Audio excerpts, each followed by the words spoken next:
warahmatullahi wabarakatuh.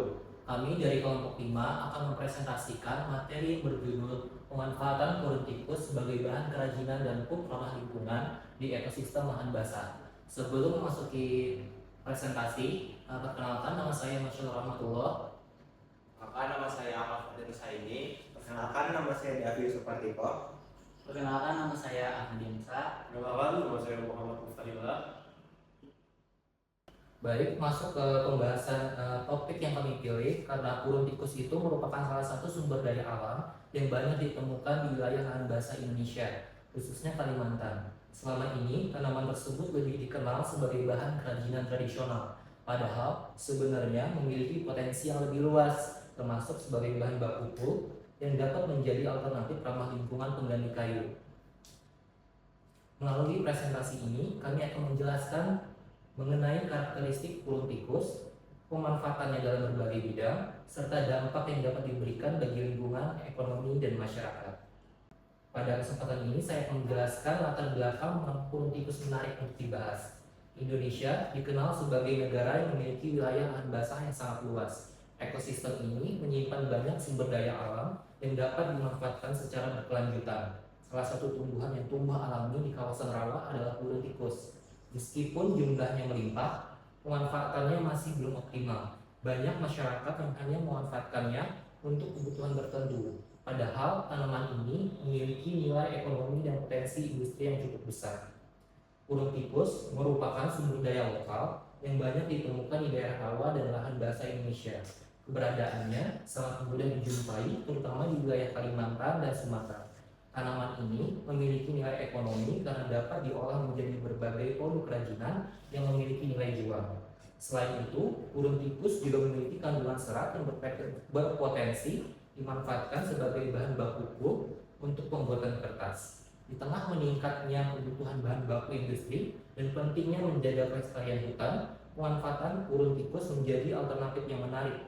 Dengan memanfaatkan tanaman yang tumbuh alami di lahan basah, tidak dapat mengurangi ketergantungan terhadap kayu sekaligus meningkatkan nilai ekonomi masyarakat sekitar. Selanjutnya, untuk lebih memahami tanaman ini akan dijelaskan lebih lanjut oleh teman saya. Sebelum membahas pemanfaatan, kita perlu mengenal terlebih dahulu mengenai burung tikus. Untuk burung tikus sendiri itu bernama Latin Elocaris lutis. Burung tikus adalah jenis tanaman purun yang dikenal berfungsi sebagai sumber bahan organik dan biofilter yang mampu menyerap racun dari logam berat seperti besi, aluminium, sulfat, timbal, merkuri, dan kadmium. Dengan kemampuan tersebut, burung tikus mampu tumbuh pada kondisi tanah yang buruk dengan pH 3 dan muka kandungan aluminium, kandungan sulfat larut tinggi, dan kandungan besi larut. Kemudian di sini burung tikus merupakan tumbuhan yang tumbuh secara alami di daerah rawa dan lahan basah. Tumbuhan ini mampu beradaptasi dan bertahan pada kondisi tanah yang tergenang air sehingga sangat cocok dengan karakteristik lingkungan rawa. Batangnya memiliki sifat yang kuat namun tetap lentur. Karakteristik inilah yang membuat burung tikus cocok digunakan sebagai bahan baku kerajinan, anyaman, dan lainnya. Selain itu, pertumbuhannya relatif cepat sehingga ketersediaannya dapat terus diperbarui. Kemudian lanjut pada di bawah persatuannya, di mana untuk what atau apa, di sini kami burung tikus sebagai bahan kerajinan dan pulp. Kemudian untuk siapanya atau wu, yaitu ada untuk pengrajin, masyarakat, dan industri. Kemudian di mana untuk burung tikus sendiri itu banyak tumbuh pada area rawa, yaitu di Kalimantan, Sumatera, dan daerah rawa lainnya. Untuk pakannya itu dimanfaatkan sejak lama hingga saat ini. Kemudian untuk kenapa di sini kami memanfaatkan burung tikus, karena burung tikus itu ramah lingkungan dan bernilai ekonomi. Untuk bagaimana caranya, untuk kerajinan itu di burung tikus dipanen terlebih dahulu, kemudian dikeringkan, lalu diolah menjadi produk. Kemudian jika ingin menggunakan sebagai pulp kertas, maka untuk prosesnya itu berbeda, di mana untuk burung tikusnya lakukan pengeringan, kemudian dipotong, kemudian lakukan perendaman, kemudian dihancurkan, terlebih dahulu sehingga jadi bubur. Kemudian yang bubur tersebut didiamkan sehingga endapannya itu dapat kita gunakan. Kemudian terakhir itu ada proses pencetakan. Oke, mungkin untuk selanjutnya untuk pemanfaatannya bakal dibahas oleh teman saya. Ya, jadi di sini untuk burung tikus itu memiliki dua bentuk pemanfaatan utama, yaitu sebagai bahan kerajinan dan sebagai bahan baku pulp. Dalam bidang kerajinan, batang burung tikus yang lentur dan kuat dapat dianyam menjadi berbagai produk seperti tas, tikar, topi, keranjang, hingga dekorasi rumah. Produk-produk ini tidak hanya digunakan untuk kebutuhan sehari-hari, tapi juga memiliki nilai jual yang cukup tinggi sebagai produk khas daerah. Nah, selain kerajinan, burung tikus juga berpotensi menjadi bahan baku pulp. Hal ini dikarenakan tanaman ini kaya akan serat alami dan mengandung selulosa yang merupakan komponen penting dalam pembuatan kertas. Pemanfaatan burung tikus sendiri sebagai pulp dapat menjadi solusi alternatif untuk mengurangi penggunaan kayu sebagai bahan baku utama industri kertas. Nah, dengan demikian pemanfaatan tanaman ini tidak hanya memberikan manfaat ekonomi, tetapi juga membantu menjaga kelestarian hutan. Nah, bisa kalian lihat sendiri di sini, dia itu kan terbagi menjadi dua tadi itu, nah, yang mana bisa menjadi untuk bahan kerajinan juga menjadi pulp. Nah, untuk pulp sendiri dia itu karena seratnya itu dia banyak gitu, kaya serat alami, dia juga mengandung selulosa seperti yang saya jelaskan tadi, dia juga dapat diolah menjadi pulp dan kertas, dan juga dia dapat mengurangi penggunaan kayu. Jadi untuk burung tikus ini sendiri sangat banyak gitu dampak positif yang diberikan dari pemanfaatannya. Nah, selanjutnya kendala pemanfaatan burung tikus. Nah, teman-teman, meskipun burung tikus itu memiliki banyak manfaat dan potensi yang menjanjikan ya, pemanfaatannya hingga saat ini itu masih menghadapi berbagai kendala yang perlu diperhatikan gitu. Nah, kendala pertama adalah masih rendahnya pengetahuan masyarakat mengenai potensi burung tikus. Sebagian besar masyarakat hanya mengenal tanaman ini sebagai bahan dasar kerajinan seperti tikar, tas, atau keranjang. Padahal burung tikus juga memiliki kandungan serat yang berpotensi dimanfaatkan untuk bahan baku pulp ramah lingkungan. Kurangnya informasi dan sosialisasi menyebabkan potensi tersebut belum bisa dimanfaatkan secara maksimal. Kendala kedua adalah keterbatasan teknologi pengolahan.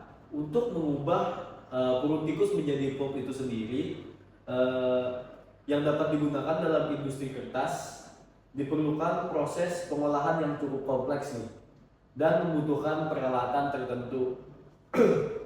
Dan tidak semua daerah yang memiliki sumber daya burung tikus juga memiliki fasilitas dan teknologi yang diperlukan untuk mendukung proses tersebut.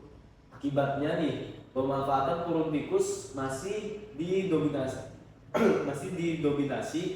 oleh produk kerajinan tradisional dibandingkan dengan produk industri yang bernilai lebih tinggi untuk secara nilai jual dan nilai uang gitu Pak, value-nya. Nah, kendala ketiga adalah berkaitan dengan aspek ekonomi teman-teman dan pemasaran. Produk kerajinan berbahan burung tikus harus bersaing dengan produk berbahan plastik maupun bahan sintesis lainnya yang umumnya lebih murah dan diproduksi dalam jumlah besar gitu.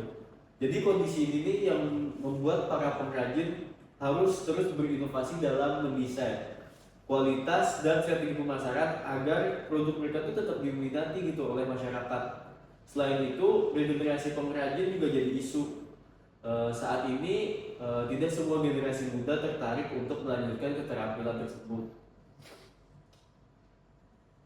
Keterampilan menganyam yang telah diwariskan secara turun-temurun itu enggak semua generasi muda gitu yang minat. Jadi kalau misalkan kondisi seperti ini terus berlanjut, maka keterampilan tradisional dalam mengolah burung tikus berpotensi mengalami penurunan di masa mendatang. Kendala berikutnya itu adalah perlunya pengolahan sumber daya yang berkelanjutan. Nah, meskipun purun tikus ini tumbuh secara alami dan masif ya, pemanenan yang berlebihan tanpa memperhatikan keseimbangan ekosistem juga dapat menimbulkan dampak negatif terhadap lingkungan rawa.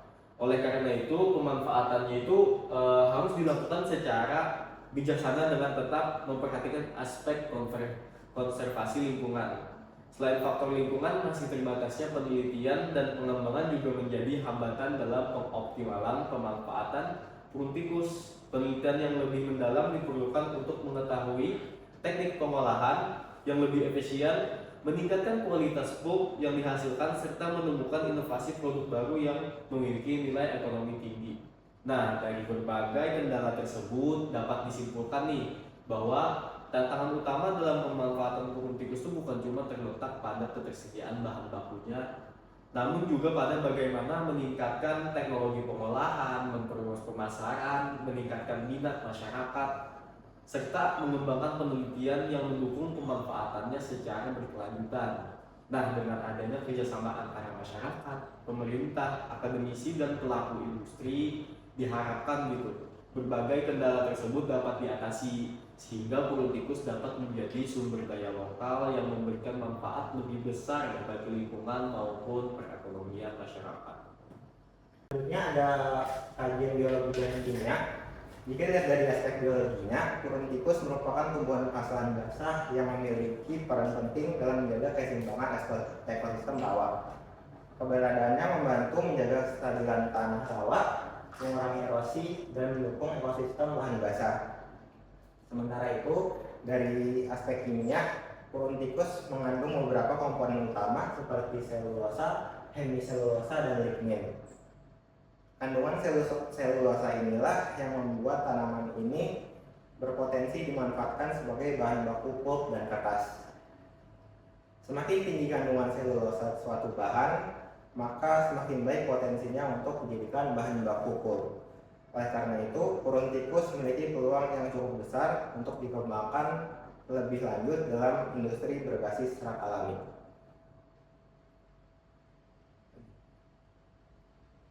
Lanjut ke dampak pemanfaatan dari burung tikus. Pertama, ada dampak terhadap lingkungan, yaitu mengurangi penggunaan kayu, lalu mendukung pelestarian lahan basah. Selanjutnya ada dampak ekonomi. Yang pertama, menambah pendapatan masyarakat, lalu membuka peluang usaha baru. Lalu ada dampak sosial. Yang pertama, melestarikan budaya anyaman tradisional, kemudian meningkatkan keterampilan masyarakat. Nah, untuk selanjutnya yaitu